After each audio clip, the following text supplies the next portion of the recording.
नल थिला जल नथिला केवल से माने एजेंसी माध्यम रे पाइप किनी थिले किंतु कौनसी व्यवस्था भी करी नथिले। तीनोटी प्रोजेक्ट जो इनागुरेशन भी से माने करी थिले प्रत्येक गाँव को पानी नथिला प्रत्येक घर को पानी नथिला किंतु आछिकार परिस्थिति रे आमे जो चैलेंजिंग मूड रे मो विभाग रो समस्त कर्मकर्ता लोकंकर सहयोग एवं माननीय मुख्यमंत्री को विभिन्न समय रे जो प्रकार प्रोत्साहन से दृष्टि आज आमे गोटे पाद आग को जाइछु। लोकंक मन रे गोटे चर्चा थिला पानी देउनाहंती आमे कहूछु पानी देबु पानी दौछु। आज आमे लोकं को जो पानी दौछु ए भितरे मो आपण मानकु से विषय उल्लेख करी 32,232 टी मेगा प्रोजेक्ट माध्यम रे पानी देवार व्यवस्था गाँव संख्या एवं 207 प्रोजेक्ट माध्यम रे आमे 32,232 टी गाँव को पानी देबो। वर्तमान सुधा आमे 6,943 गाँव को पानी दौछु। समस्त घर को आमे पानी दौछु। वर्तमान सुधा 33 टी प्रोजेक्ट आमे 33 टी प्रोजेक्ट माध्यम रे समस्त घर को पानी देवार व्यवस्था करिछु जहा कि फुल्ली कभर होईछि।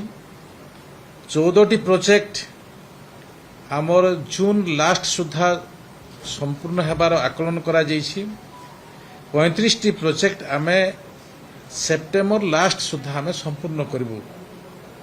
आमे सेप्टेम्बर सुधा ओडिशार जनसाधारण को 207 मेगा प्रोजेक्ट रु 82 टी मेगा प्रोजेक्ट लोकं को पाई उद्दिष्ट हेबो एवं प्रत्येक गाँ प्रत्येक घर को पानी जीवार व्यवस्था भितरे आमे सेप्टेम्बर सुधा 82 प्रोजेक्ट को संपूर्ण करिबु।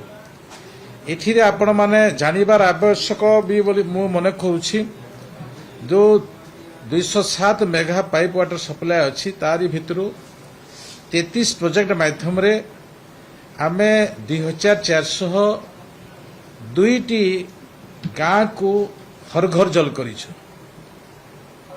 एफएसटीसी आमे करिछु। आमर 14 टी प्रोजेक्ट रु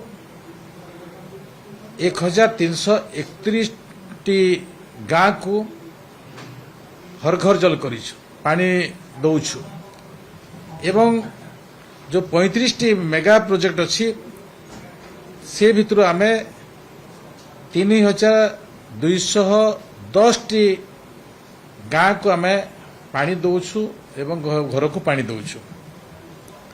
तो से दृष्टि आपण माने चिंता करंतु आजिकार परिस्थिति रे आमे जो पानी पहुंचेबा पई लोकन को पाख को जहाँ आमे प्रतिश्रुति देउछु डेट अनुसार आमे काम निर्घंट करिछु। मोर विभाग सहित समस्त कर्मकर्ता समस्त कर सहयोग आज लोकन को पाख को पानी पहुंचेबार आमे व्यवस्था रे सक्षम होउछु। एठारे मो जो सिंगल जो विलेज आम स्कीम अच्छी 18,552 टी आमे कंप्लीट करि सारिछु। सोलार 6,369 टी आमे कंप्लीट करि सारिछु एवं ट्यूबवेल आमे 2024 मसीहा रे 37,876 टी ट्यूबवेल सैंक्शन करिछु ताहा कार्यक्रम होइछि। ए वर्ष आमे 10,000 ट्यूबवेल सैंक्शन करिछु तार आमे तालिका प्रत्येक गाँ को प्रत्येक जिला को पठे देइछु विभाग को एवं चौठी की आम वाटर कैपेसिटी अच्छी जोठी आम व्यवस्था कौन माध्यम हो पारुना से प्रकार स्थान को आम टैंकर माध्यम पानी दौचु वर्तमान आमर 629 टैंकर लगी एवं जोटा जलछत्र विभिन्न रास्ता रे विभिन्न गाँव रे विभिन्न छकरे आम 8281 जलछत्र करिछु से माने सकाळु संध्या पर्यंत पानी दौछंती वर्तमान सुधा आम 20,875 विलेज को आम पानी देवार व्यवस्था करिछु।